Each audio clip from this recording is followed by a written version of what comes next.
মক্কা থেকে হিজরত করে মদিনায় গিয়েছিলেন। হিজরত করার পরও মদিনায় রাসূল সাল্লাল্লাহু আলাইহি ওয়াসাল্লাম 16 থেকে 17 মাস পর্যন্ত বাইতুল মুকাদ্দাস জেরুজালেমের মসজিদুল আকসার দিকে ফিরে রাসূল সাল্লাল্লাহু আলাইহি ওয়াসাল্লাম এবং তার সাহাবারা নামাজ আদায় করেছিলেন। সুবহানাল্লাহ। আজকের ফিলিস্তিনের মসজিদুল আকসা, এটার দিকে কি করেছিলেন? 16 থেকে 17 মাস পর্যন্ত রাসূল সাল্লাল্লাহু আলাইহি ওয়াসাল্লাম নামাজ আদায় করেছিলেন। আর তারপরে একদিন নামাজের মধ্যে আল্লাহ তাআলার ঘোষণা এসে গেল, কিবলা পরিবর্তনের ঘোষণা। আল্লাহ তাআলার নির্দেশ চলে আসলো, এখন থেকে কাবার দিকে ফিরে নামাজ আদায় করতে হবে। আর বিশ্বনবী জনাব মুহাম্মদুর রাসূলুল্লাহ সাল্লাল্লাহু আলাইহি ওয়াসাল্লাম নামাজের মধ্যে থাকা অবস্থায় ঘুরে গেলেন কাবার দিকে। নামাজে থাকা অবস্থায় কাবার দিকে ঘুরে গেলেন। মুসলমানদের কিবলা পরিবর্তন হয়ে গেল। ইহুদিরাও সেই বাইতুল মুকাদ্দাসের দিকে ফিরে ইবাদত করত। এই জন্য ইহুদিরা বলা বলে শুরু করে দিল, দেখো দেখো মুহাম্মদ আর তার অনুসারীরা কিবলা পরিবর্তন করেছে, দেখো কি ধর্ম, কি দিন তারা গ্রহণ করেছে। এতদিন বাইতুল মুকাদ্দাসের দিকে ফিরে নামাজ পড়তো, এখন তারা নামাজ পড়তেছে আবার কাবার দিকে ফিরে। সমালোচনা শুরু করে দিল। এমনকি ইহুদিরা দাবি করতে শুরু করলো, এই বাইতুল মুকাদ্দাস হচ্ছে পৃথিবীর সর্বপ্রথম ঘর। তারা এই দাবি যখন করেছিল, তখন আল্লাহ তাআলা আমার তেলাওয়াতকৃত আয়াতকে নাযিল করে বলেন, ইন্না আউওয়ালা বাইতিন উযিআ লিন-নাসি লাল্লাযী বিবাক্কাতা মুবারাকান ওয়া হুদাল লিল-আলামিন। আল্লাহ তাআলা কোরআনে আয়াত নাযিল করে দিয়েছেন তাদের এই জবাবে। আল্লাহ বলেন, ইন্না আউওয়ালা বাইতিন উযিআ লিন-নাস, নিশ্চয় এই পৃথিবীর জমিনে সর্বপ্রথম ঘর হচ্ছে, মানুষের জন্য সর্বপ্রথম ঘর হচ্ছে আল্লাযী বিবাক্কাতা, যা মক্কায় অবস্থিত, অর্থাৎ কাবা। মানুষের জন্য সর্বপ্রথম ঘর আমি নির্মাণ করেছিলাম সেই কাবা, মুবারাকান ওয়া হুদাল লিল আলামিন, যেখানে রয়েছে বরকত আর হেদায়েত। সুবহানাল্লাহ। আল্লাহ বলতেছেন, আমি সর্বপ্রথম কাবা নির্মাণ করেছি। কি নির্মাণ করেছি? কাবাকে সর্বপ্রথম এই পৃথিবীর জমিনে নির্মাণ করেছি। আর ইহুদিরা বলছে না, বাইতুল মুকাদ্দাসকে সর্বপ্রথম নির্মাণ করা হয়েছে। এই জন্য আল্লাহ এই আয়াত নাযিল করে জানিয়ে দিয়েছেন, না না, বাইতুল মুকাদ্দাস পৃথিবীর সর্বপ্রথম ঘর নয়, সর্বপ্রথম ঘর হচ্ছে কাবা। আর এই কাবায় রয়েছে অনেক বরকত রয়েছে, আর এই কাবায় রয়েছে হেদায়েত। আল্লাহ তাআলা কোরআনের এক জায়গায় বলেন, হুদাল লিল মুত্তাকিন, এই কোরআন হচ্ছে মুত্তাকিদের জন্য হেদায়েত। কোরআনের আরেক জায়গায় আল্লাহ তাআলা বলেন, হুদাল লিন-নাস, এই কোরআন হচ্ছে বিশ্বের সমস্ত মানুষের জন্য হেদায়েত। আবার আল্লাহ তাআলা এই আয়াতের মধ্যে বলেন, হুদাল লিল-আলামিন, কাবা হচ্ছে বিশ্বের সকল মানুষের জন্য হেদায়েত। সুবহানাল্লাহ। তারপরে আল্লাহ তাআলা বলতেছেন, ফীহি আয়াতুম বাইয়িনাতুম মাকামু ইব্রাহিম, আর তাতে রয়েছে সুস্পষ্ট নিদর্শন মাকাম ইব্রাহিম। কি রয়েছে? আল্লাহ বলতেছেন, এই কাবায় কি রয়েছে তোমরা কি জানো? এই কাবায় রয়েছে সুস্পষ্ট নিদর্শন মাকাম ইব্রাহিম। কি সে মাকাম ইব্রাহিম? মাকাম ইব্রাহিম তো এমন একটি পাথর, আল্লাহ তাআলা যখন নবী ইব্রাহিম আলাইহিস সালামকে কাবা নির্মাণ করতে বলেছিলেন, আর ইব্রাহিম আলাইহিস সালাম যে পাথরের উপরে দাঁড়িয়ে কাবা নির্মাণ করেছিলেন, সেই পাথরকে বলা হয় মাকাম ইব্রাহিম। পৃথিবীর কোন পাথরের উপরে দাঁড়ালে পায়ের ছাপ বসে না, কিন্তু মাকাম ইব্রাহিম এমন একটা পাথর, যে পাথরের উপরে দাঁড়িয়েছিলেন নবী ইব্রাহিম আলাইহিস সালাম, আজ ওই পাথরের উপরে নবী ইব্রাহিম আলাইহিস সালামের পায়ের ছাপ বসে আছে। সুবহানাল্লাহ। যত হাজিরা সেখানে যায় মাকাম ইব্রাহিমে নামাজ আদায় করে। আল্লাহ তো নিজে বলেছেন, ওয়াত্তাখিযু মিন মাকাম ইব্রাহিম মুসাল্লা, আর তোমরা মাকাম ইব্রাহিমকে নামাজের স্থান হিসাবে গ্রহণ করো। এই জন্য আজও সেই মাকাম ইব্রাহিমের সেই পাথরটা কাবার সেখানে অবস্থিত রয়েছে, আর প্রত্যেক হাজিরা গিয়ে সেই মাকাম ইব্রাহিমে নামাজ আদায় করে। আজও আছে সেই পাথর, যে পাথরখানাতে দাঁড়িয়ে নবী ইব্রাহিম আলাইহিস সালাম কাবা নির্মাণ করেছিলেন। যখন প্রয়োজন হতো উপরে উঠার, পাথর এমনি এমনি উপরে উঠে যেত ইব্রাহিম আলাইহিস সালামকে। আবার প্রয়োজন হতো নিচে নামার, পাথরটা এমনি এমনি নিচে নামে যেত। নবী ইব্রাহিম আলাইহিস সালাম আর তার সন্তান ইসমাইল আলাইহিস সালাম কাবা নির্মাণ করলেন। কাবা নির্মাণ শেষ হয়ে গেল। এবার আল্লাহ তাআলা ঘোষণা দিচ্ছেন, ও ইব্রাহিম, ও ইসমাইল, আতাহহির বাইতিয়া লিত-তাইফিনা ওয়াল আকিফিনা ওয়ার রুকআইস সুজুদ। আল্লাহ তাআলা ইব্রাহিম আর ইসমাইল আলাইহিস সালামকে বলেন, শোনো শোনো, ঘর তো নির্মাণ করেছো, আতাহহির, এবার এই ঘরকে তুমি পবিত্র করো, এই ঘরকে ক্লিন করো, পরিষ্কার করো। কাদের জন্য জানো? লিত-তাইফিনা, এই ঘরকে তওয়াফকারীদের জন্য, ওয়াল আকিফিনা, ইতিকাফকারীদের জন্য, ওয়ার রুকআইস সুজুদ, রুকু আর সিজদাকারীদের জন্য এই ঘরটাকে পরিষ্কার করো। নবী ইব্রাহিম আলাইহিস সালাম তার সন্তান ইসমাইল আলাইহিস সালাম কাবা নির্মাণ করলেন। এবার ঘরটাকে কি করলেন? পরিষ্কার করলেন, পরিচ্ছন্ন করলেন। পরিষ্কার করা শেষ হলো। এবার আল্লাহ তাআলা নবী ইব্রাহিম আলাইহিস সালামকে বললেন, ইব্রাহিম, ঘর তৈরি শেষ হয়ে গেল, পরিষ্কার শেষ হয়ে গেল, এবার বিশ্বের মানুষগুলাকে আহ্বান করো, তাদেরকে আযান দিয়ে তাদেরকে আহ্বান করে এই ঘরে এসে হজ করার জন্য। নবী ইব্রাহিম আলাইহিস সালাম বলেন, আল্লাহ, জনমানব শূন্য এক এলাকা, এখানে তো আমি আর আমার সন্তান ছাড়া আর কেউ নাই, আমি আর আমার ছেলে ছাড়া আর কেউ নাই। আমি যদি ডাক দিই মানুষকে হজ করার জন্য, কে আসবে আমার ডাকে? আল্লাহ বলেন, ইব্রাহিম, তোমাকে ডাক দিতে বলছি, তুমি ডাক দাও। নবী ইব্রাহিম আলাইহিস সালাম ডাক দিলেন, আইয়ুহান নাস ইত্তাখাযাল্লাহু বাইতান ফিল হজ। আল্লাহ একটা ঘর নির্মাণ করেছেন, এই ঘরে এসে তোমরা হজ আদায় করো। সুবহানাল্লাহ। ইব্রাহিম আলাইহিস সালাম একটা ডাক দিলেন, আর এই ডাকটা আল্লাহ তাআলা পৃথিবীর তখনকার সময়ের সমস্ত মানুষের কানে আওয়াজটা পৌঁছে দিয়েছে। এমনকি যারা আলমে আরওয়ার মধ্যে রূহের জগতে ছিল, সেদিন আলমে আরওয়ার মধ্যে কিছু মানুষ, যে মানুষগুলো বলছিল লাব্বাইক, আমরা উপস্থিত, সেই মানুষগুলো দুনিয়ার জমিনে এসে হজ করার সুযোগ পাইতেছে। হাজিরা হজ করতে গিয়ে কি বলে? তারা সেখানে হাজির হয়ে বলে, আল্লাহ, জীবনে কত গুনাহ যে করলাম, কত অপরাধ যে করলাম, আল্লাহ, সমস্ত অপরাধ করে লাব্বাইক, আমি আপনার দরবারে উপস্থিত। আল্লাহুম্মা লাব্বাইক, লাব্বাইক লা শারীকা লাক, লাব্বাইক, ইন্নাল হামদা ওয়ান নি'মাতা লাকা ওয়াল মুলক লা শারীকা লাক। হাজিরা সেখানে গিয়ে উপস্থিত হয়ে আল্লাহকে বলে, আল্লাহ, যত পাপ করেছি আল্লাহ, সমস্ত পাপ করে আজকে তোমার ডাকে সাড়া দিয়ে লাব্বাইক উপস্থিত হয়ে গেলাম। আল্লাহুম্মা লাব্বাইক, আল্লাহ, আমি উপস্থিত হয়ে গেলাম। লা শারীকা লাক, লাব্বাইক, আল্লাহ, তোমার কোনো শরীক নেই, আমি তোমার কাছেই উপস্থিত।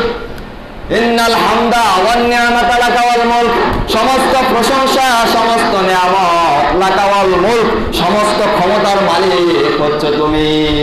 লা শারীকা লাক, তোমার কোনো শরীক নেই। আল্লাহু আকবার। আল্লাহর কাছে কি অঙ্গীকার করে সেখান থেকে আসে, আর দেশে আসার পর সেই অঙ্গীকারকে তারা আবার ভুলে যায়। সম্মানিত প্রিয় উপস্থিতি, এই হজ অত্যন্ত গুরুত্বপূর্ণ একটি ইবাদত। এই জন্য আল্লাহ তাআলা বলেন, ফীহি আয়াতুম বাইয়িনাতুম মাকামু ইব্রাহিম, আর তোমাদের জন্য সেখানে রয়েছে সুস্পষ্ট একটা নিদর্শন, মাকাম ইব্রাহিম। ওমা দাখালাহু কানা আমিনা, আর যে এখানে প্রবেশ করবে সেই নিরাপদ হয়ে যাবে। সুবহানাল্লাহ। এই কাবার চত্বরে, কাবার হারামের মধ্যে যে ব্যক্তি প্রবেশ করবে, আল্লাহ বলেন, দাখালাহু কানা আমিনা, প্রবেশ করার দেরি সে আমি আল্লাহ তাআলার তত্ত্বাবধানে থাকে। সুবহানাল্লাহ। পৃথিবীর এমন কোন শক্তি নাই কাবার চত্বরে গিয়ে তাকে আঘাত করবে। সে যত বড় অপরাধী হোক না কেন, তাকে যদি শাস্তি দিতে হয়, কাবার হারামের মধ্য থেকে বের করে তারপরে তাকে শাস্তি দিতে পারবে। কাবার এরিয়ার মধ্যে কাউকে শাস্তি দিতে পারবে না। আল্লাহ বলেন, ওমান দাখালাহু কানা আমিনা, আমি তো এই জায়গাটাকে নিরাপদ স্থান হিসেবে ঘোষণা দিয়েছি। এবার আল্লাহ তাআলা বলেন, ওয়ালিল্লাহি আলান নাসি হজ্জুল বাইতি মান ইসতাতা ইলাইহি সাবিলা, আর যার এই কাবা ঘর পর্যন্ত যাওয়ার সামর্থ্য রয়েছে, সে যেন অবশ্যই ঘরে গিয়ে হজ আদায় করে। কি করে? হজ আদায় করে। আল্লাহ তাআলা হজকে ফরজ করে দিয়েছেন। এই জন্য আল্লাহ তাআলা বলেন, আমি হজকে তোমাদের জন্য ফরজ করে দিয়েছি। ইসলামের 5টি স্তম্ভ, আর 5টি স্তম্ভের মধ্যে একটি স্তম্ভ হচ্ছে হজ আদায় করা। হজ আদায় করা ইসলামের 5টা বুনিয়াদের একটা বুনিয়াদ হচ্ছে কি করতে হবে? যদি সামর্থ্য থাকে তাহলে হজ আদায় করতে হবে। আর এই হজ যদি না আদায় করে তাহলে কঠিন গুনাহগার হতে হবে, জাহান্নামে যেতে হবে। আর যারা হজ আদায় করবে তাদের জন্য রয়েছে মহা সাফল্য, মহা সফলতা। কেমন সফলতা? সাহাবী জিজ্ঞাসা করলেন, আইয়ুল আমালি আফদাল ইয়া রাসূলুল্লাহ, সর্বোত্তম আমল কি? বিশ্বনবী জনাব মুহাম্মদুর রাসূলুল্লাহ সাল্লাল্লাহু আলাইহি ওয়াসাল্লাম বলেন, ক্বালা আইমানু বিল্লাহি ওয়া রাসূলিহি, আল্লাহ তাআলার উপর এবং তার রাসূলের উপর বিশ্বাস স্থাপন করাই হচ্ছে সর্বোত্তম আমল। সাহাবারা আবার জিজ্ঞাসা করলেন, কিলা সুম্মা মাযা ইয়া রাসূলুল্লাহ, তারপর কোন আমলটি সর্বোত্তম? বিশ্বনবী বলেন, ক্বালাল জিহাদ ফি সাবিলিল্লাহ, আল্লাহর রাস্তায় যুদ্ধ করা, জিহাদ করাই হচ্ছে সর্বোত্তম আমল। আবার জিজ্ঞাসা করা হলো, কিলা সুম্মা মাযা ইয়া রাসূলুল্লাহ, তারপরে কোন আমলটি সর্বোত্তম? বিশ্বনবী বলেন, ক্বালা হাজ্জুম মাবরুর, তারপরে সর্বোত্তম আমল হচ্ছে হজে মাবরুর, অর্থাৎ কবুল হওয়া হজ। আর এই হজ যারা আদায় করবে, হজ যাদের কবুল হয়ে যাবে, বিশ্বনবী জনাব মুহাম্মদুর রাসূলুল্লাহ সাল্লাল্লাহু আলাইহি ওয়াসাল্লাম বলেন, রাজাআকা ইয়াউমি ওয়ালাদাতু উম্মুহু, একজন মানুষ যখন হজ করবে, হজ করে সে নিজের দেশে ফিরে আসবে, সে ওই দিনের মতোই নিষ্পাপ বেগুনা মাসুম অবস্থায় ফিরে আসবে যদি সে তার মাতৃ উদর থেকে বেগুনা মাসুম হয়ে ফিরে এসেছিল। এই জন্য বিশ্বনবী বলেন, ইন্নাল ইসলাম ইয়াহদিমু মাকানা ক্বাবলাহু ওয়া ইন্নাল হিজরাতা তাহদিমু মাকানা ক্বাবলাহা ওয়া ইন্নাল হাজ্জা ইয়াহদিমু মাকানা ক্বাবলাহু। বিশ্বনবী বলেন, ইসলাম ওই সমস্ত গুনাহসমূহকে নিচ্ছিন্ন করিয়া দেয় যাহা ইসলামের পূর্বে করা হয়েছে। হজ আর হিজরত ওই সমস্ত গুনাহসমূহকে নিচ্ছিন্ন করিয়া দেয় যা হিজরতের পূর্বে করা হয়েছে। ওয়া ইন্নাল হাজ্জা ইয়াহদিমু মাকানা ক্বাবলাহু, আর হজ ওই সমস্ত গুনাহসমূহকে নিচ্ছিন্ন করিয়া দেয় যা হজ্জের পূর্বে করা হয়েছে। যা হজের পূর্বে যত গুনাহ করা হয়েছে, আল্লাহ তাআলা বলেন, আল্লাহর রাসূল বলেন, হজ করার কারণে তার পূর্বের সমস্ত গুনাহগুলো মাফ করে দেন কে? যদি তাওবার মতো তাওবা করে তাহলে আল্লাহ তাআলা সমস্ত গুনাহগুলো তার মাফ করে দেবেন। এই জন্য হজ আদায় করতে হবে। ইসলামের 5 স্তম্ভের একটা স্তম্ভ হচ্ছে হজ। কত বড় ইবাদত! আয়েশা রাদিয়াল্লাহু আনহা বলেন, ইয়া রাসূলুল্লাহ, ইয়া হাবিবাল্লাহ, যারা পুরুষ লোক তারা তো জিহাদের ময়দানে গিয়ে জিহাদ করে, জিহাদের মতো এত সাফল্য, এত সফলতা, এত বড় ইবাদত তারা আদায় করতে পারে, কিন্তু আমরা তো পারি না, আমাদেরকে তো জিহাদ করার নির্দেশ দেওয়া হয় না। বিশ্বনবী বলেন, ও আয়েশা, শোনো শোনো, তবে তোমরা যদি হজ আদায় করো তাহলে তোমরা জিহাদের সওয়াব পেয়ে যাবে। এই জন্য বিশ্বনবী বলেন, কোন শিশু যদি হজ আদায় করে, কোন শিশু যদি হজ আদায় করে, কোন বৃদ্ধ লোক যদি হজ আদায় করে, কোন নারী যদি হজ আদায় করে, তাহলে তারা জিহাদে যাওয়ার সওয়াব পেয়ে যাবে। অস্ত্র শস্ত্র নিয়ে জিহাদের ময়দানে যুদ্ধ করে যে সওয়াব অর্জন করা যায়, রাসূল সাল্লাল্লাহু আলাইহি ওয়াসাল্লাম বলেন, সেই সওয়াব তারা পাবে। এজন্য হজ আদায় করার কাছে না তাদের সামর্থ্য আছে নাকি সম্পদের পাহাড় গড়ে বসে, পাহাড় গড়ে সম্পদের সম্মানিত উপস্থিতি, সম্পদের এই পাহাড় তো থাকবে না। কারণ এই সম্পদ দিয়েছেন কে? এই সম্পদের যাকাত যদি না দেওয়া হয়, সামর্থ্য থাকা অনুযায়ী হজ যদি না করা হয়, যদি এই সম্পদ দ্বারা আত্মীয় স্বজনের হক আদায় না করা হয়, যদি প্রতিবেশীর হক আদায় না করা হয়, তাহলে এই সম্পদ থাকবে? দুনিয়াতে এই সম্পদ বিলুপ্ত হয়ে যাবে, ধ্বংস হয়ে যাবে, এবং পরকালে এই সম্পদ সাফ হয়ে আপনাকে কামড়াতে থাকবে। আজকে দেখেন না, অনেক মানুষের কিন্তু সামর্থ্য আছে কিন্তু হজ আদায় করে না, হজ আদায় করে না। আল্লাহ তাআলা সেই সম্পদের মধ্যে বরকত রাখেন না। আপনি সম্পদের পাহাড় করবেন। এই যে কয়েকদিন আগে যেই জলোচ্ছ্বাস, যে ঘূর্ণিঝড় শুরু হয়েছে, কত মানুষের লক্ষ আমাদের চোখের দেখা মানুষের সম্পদগুলো বিলীন হয়ে গেছে। ঠেকিয়ে রাখতে পারছে, ধরে রাখতে পারছে সেই সম্পদ। এমন মানুষ ছিল যে হজ করে নাই, তার হজের সামর্থ্য পরিমাণ সম্পদ ছিল, অথচ আল্লাহ সেই সম্পদগুলো নিয়ে গিয়েছে। সড়কে দেখেছি অন্তত 50টার উপরে ঘরে গিয়েছি, যারা ক্ষয়ক্ষতি হয়েছে একটু দেখার জন্য গিয়েছি। মানুষের কান্না, বিশেষ করে নদীর পাড়ের ঘরগুলাতে গেলাম, কারো 4-5টা গরুও মারা গিয়েছে, ঘরটাও পড়ে গিয়েছে। এমনও জায়গা আছে ঘর তো চলে গিয়েছে, বেটাটাও চলে গিয়েছে, সমস্ত আসবাবপত্র চলে গিয়েছে। একটা ঘরে গেলাম, বলতেছে যে ওই মহিলাটার সমস্ত সবকিছু দিয়ে গিয়েছে, বিরাট কিছু নাই, মহিলার শুধু পরনের কাপড়টা আছে, কাপড়টাতে পাল্টাবে, কাপড়টা পর্যন্ত তার নাই। আবার ওই মহিলা আরেক কলোনিতে গিয়েছে কাপড়ের সন্ধানে, কারো কাছে একটা কাপড় পাই কিনা বলার জন্য। একজন মহিলাকে দেখলাম বেটার উপরে কান্নাকাটি করতেছে। কিছুদিন আগে তার 3টা গরু চলে যায় গেছে, এখন আবার ঘরটা পড়ে গিয়েছে, 2টা ছাগল আছে, ছাগলগুলো মারা গিয়েছে। আরেকটা ঘরে গিয়েছি, ওই ঘরে ঘরওয়ালার ঘরটাও পড়ে রয়েছে, 5টা গরু মারা গিয়েছে। গরুগুলো অনেক বড় বড়। নদীর কুল ভাঙে কুল ঘরে, এই তো নদীর খেলা, সকালবেলা ধনীরে তুই ফকির সন্ধ্যাবেলা। কিছুক্ষণ আগেও তো তিনি অনেক সম্পদের মালিক ছিলেন। এই সম্পদের জাকাত যদি না দেওয়া হয়, এই সম্পদ থাকবে? দেখলাম মানুষের কান্না, কিভাবে কান্না করেছে সম্পদের জন্য। একটা মহিলা কান্না করতেছে, মহিলাকে বললাম এই সম্পদের জন্য কান্দেন, চিৎকার করে কান্নাকাটি করতেছে, কি সান্ত্বনা দিব? মহিলাকে বললাম যে এই মুহূর্তে আপনার সম্পদ চলে গেছে, গরুগুলা চলে গেছে, ঘর পড়ে গেছে, সম্পদ নষ্ট হয়েছে, কিন্তু আপনার স্বামী তো আছে, আপনার সন্তানগুলা তো আছে। এই সময় যদি এই বন্যাতে যদি আপনার একটা ছেলে চলে যাইতো, আর আপনি তখন বলতেন আইরে আমার সন্তানটা থাকে তো, আর আমার সমস্ত সম্পদগুলো যদি চলে যাইতো, তখন আপনি এটা বলতেন। তখন সমস্ত সম্পদের বিনিময়ে আপনি সন্তান চাইতেন, কিন্তু আল্লাহ তো আপনার সন্তানকে রেখে দিয়েছেন আপনার জন্য, আপনার স্বামীকে তো রেখে দিয়েছেন, শুধু সম্পদ হিসেবে নিয়েছেন। তো দেখলাম মহিলার কান্না থেমে গেল। তারপর কান্না থেমে গেলে কষ্ট কি আর যায় ওই সম্পদের জন্য? এত কষ্টের সম্পদ চলে গিয়েছে।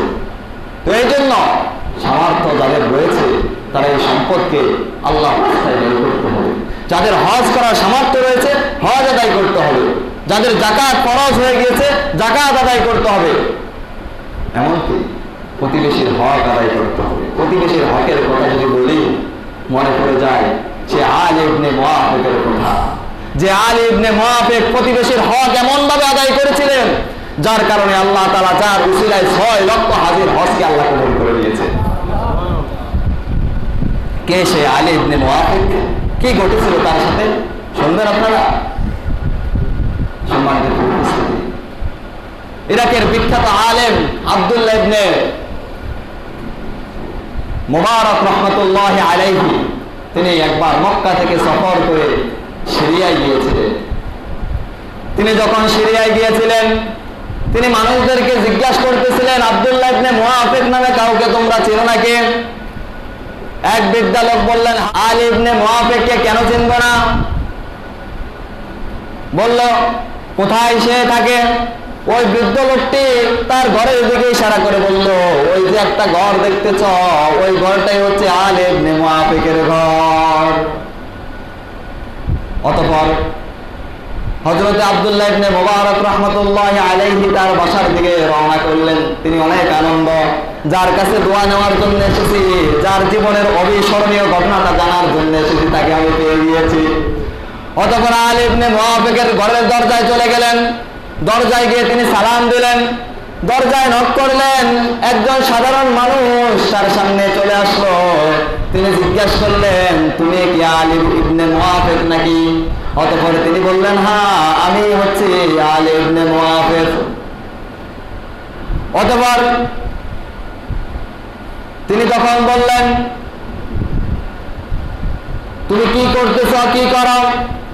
আলী ইবনে মুআফিক বলতেছেন, আমি একজন গরিব মানুষ, আমি মসি, আমি জুতা সেলাই করি, এই হচ্ছে আমার কাজ। যালিকা ফাদলুল্লাহি ইউতিহি মান ইয়াশা, আল্লাহ বলেন যাকে আমি চাই অনুগ্রহ দান করি। সে যদি মুসিও হয়, সে যদি আমার হুকুম মতো চলে, সে আমার প্রিয় হয়ে যায়, সে আমার এত কাছে চলে আসে, সে তাকে আমি আমার প্রিয় করে নেই, সে আল্লাহওয়ালা হয়ে যায়। সে যদি ক্ষেত খামারে কাজও করে, চাষিও হয়, সে যদি নৌকার মাঝিও হয়, সে আমার হুকুম পালন করার কারণে আমি আমার ওলি হিসেবে তাকে কবুল করে দিই। আর যদি আমার হুকুম থেকে অবাধ্য হয়ে যায়, সে যদি অনেক বড় আলেমও হয়, তাহলে আমি আমার অনুগ্রহ থেকে আমি তাকে বঞ্চিত করে দিই। যালিকা ফাদলুল্লাহি ইউতিহি মান ইয়াশা। যাকে আমি অনুগ্রহ করি তাকে কি করে নেই? অনুগ্রহ করি, তাকে আমার ওলি করে নিই। সম্মানিত প্রিয় হাজিরিন, তেমনই একজন মুফতি ছিলেন আলী বিন মুআফিক। অতঃপর আলী বিন মুআফিকের এই কথা শুনে হযরত আব্দুল্লাহ ইবনে মুবারক রাহমাতুল্লাহি আলাইহি রাগান্বিত হয়ে গেলেন। তিনি বললেন, হে আলী বিন মুআফিক, আমি তোমাকে এটা জিজ্ঞাসা করি নাই, আমি তোমার কাছ থেকে জানতে চেয়েছি তোমার সাথে আর রবের সাথে কি সম্পর্ক, এটা জানতে চেয়েছি আমি। তুমি কি করো, কি কাজ করো, এটা জানতে চাই নাই, আমি জানতে চেয়েছি তোমার সাথে আর তোমার রবের সাথে কি সম্পর্ক। তোমার জীবনের শ্রেষ্ঠ ঘটনাটি আমি শুনতে চাচ্ছি। আলী বিন মুআফিক একটু ভয় পেয়ে গেলেন। হযরত আব্দুল্লাহ ইবনে মুবারক রাহমাতুল্লাহি আলাইহি বলেন, তাকে আবার আলী বিন মুআফিক জিজ্ঞাসা করতেছেন, হুজুর আপনি কে, আপনার পরিচয় কি? তখন তিনি বললেন, আমি হচ্ছে আব্দুল্লাহ ইবনে মুবারক।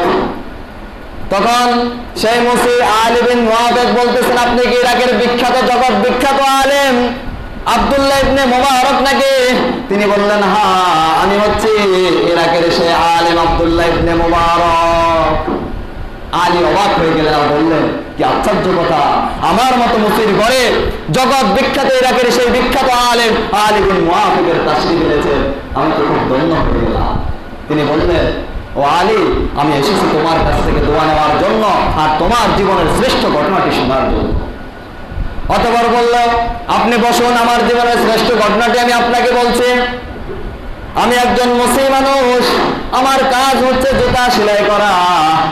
আমি জুতা সেলাই করতাম, কিন্তু প্রত্যেক বছর যখন হজের মৌসুম আসতো, হাজিরা যখন হজ করতে যাইতো, আমার মনের মধ্যে এমন আকাঙ্ক্ষা জাগতো, হায় রে আমি তো গরিব মানুষ, আমি যদি তাদের সাথে হজ করতে যাইতে পারতাম, কিন্তু আমার তো টাকা নাই, কি করা যায়? অতঃপর আমি একটা কাজ করতে শুরু করলাম। আমি তো মুসলিম মানুষ, দিনের বেলায় যে জুতা সেলাই করে যে টাকা ইনকাম করি, ওই টাকা দিয়ে আমার পরিবার পরিজন চলে, কিন্তু আমি আবার সিদ্ধান্ত নিলাম রাতের বেলাও আমি কাজ করব, আর রাতের টাকাগুলো জমা করে আমি হজ আদায় করব। সুবহানাল্লাহ। অতঃপর তিনি তাই করতেছিলেন, রাতের টাকাগুলো জমা করতে করতে তিনি হজের মৌসুম চলে আসছে, দেখা গেছে হজে যাওয়ার মতো সামর্থ্য তার হয়ে গেল। অতঃপর হজের কাফলায় নাম লেখালেন, তিনি হজ আদায় করতে যাবেন। কিন্তু যেই দিন হজ আদায় করতে যাবেন তার আগের দিন ঘটে গেল আর এক ঘটনা।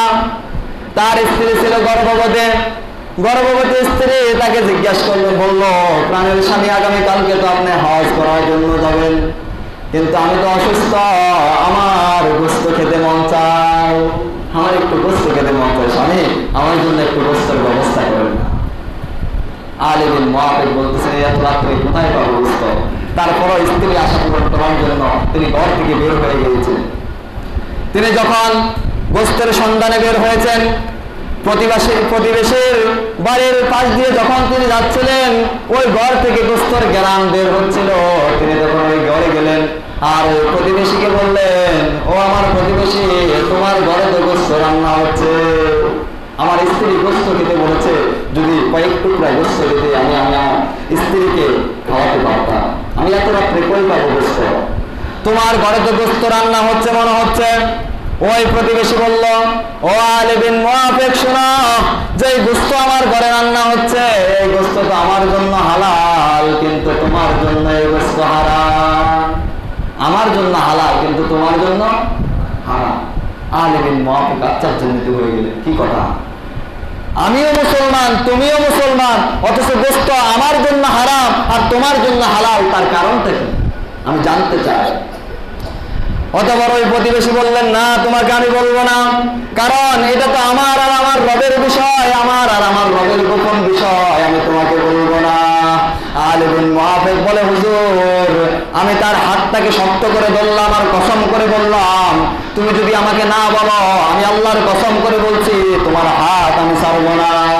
আমি আমার প্রতিবেশীর হাতকে শক্ত করে ধরলাম, অতঃপর সেই প্রতিবেশী আমাকে বললো, তুমি শোনো তাহলে আমার ঘটনা। আজকে 3 দিন যাবত পর্যন্ত আমি কাজের সন্ধানে বের হই, কিন্তু একদিনও কাজ পাচ্ছি না।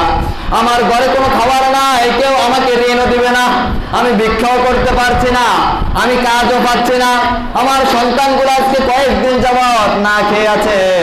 আমার সন্তানগুলা না খেয়ে আমি যখন আজকে সকালে ঘর থেকে বের হচ্ছি, আমার সন্তানগুলাকে আমি বেহুশ অবস্থায় রেখে যাচ্ছিলাম।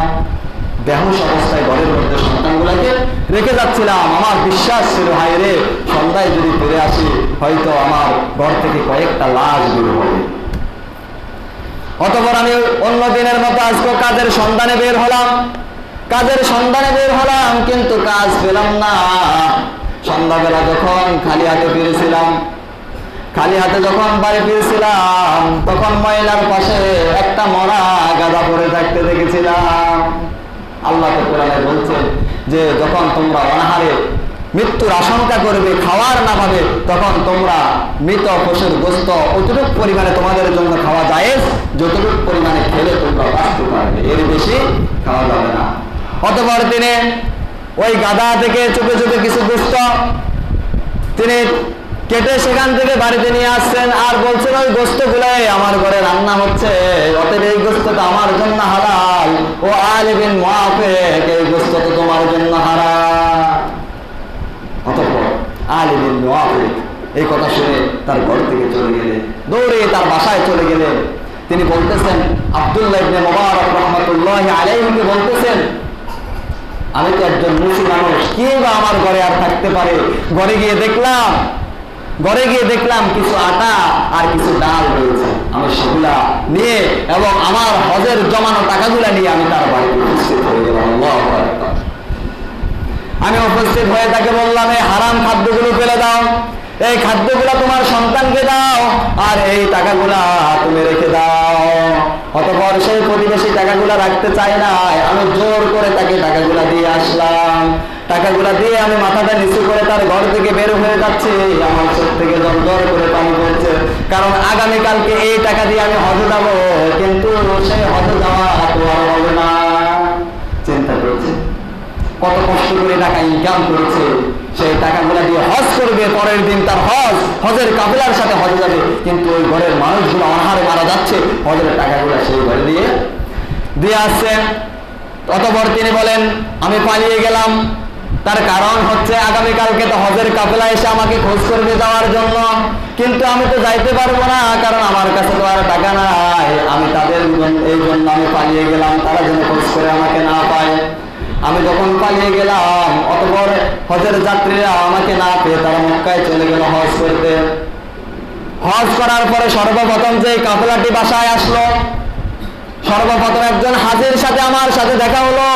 ওই হাজি আমাকে ডাক দিয়া বলতেছে, ও আলী, নাম তো আমাদের সাথেই লিখিয়েছ, আমাদের কাফেলার সাথে তো তুমি নাম লিখিয়েছ, কিন্তু তোমাকে কাবার চত্বরে এক নজর দেখেছিলাম, যখন তাওয়াফে কুদুমের সময় আমি তোমাকে কাবার চত্বরে দেখেছিলাম, নাম তো আমাদের সাথে লিখিয়েছ, কিন্তু কোন কাফেলার সাথে গিয়ে তুমি হজ আদায় করেছিলে?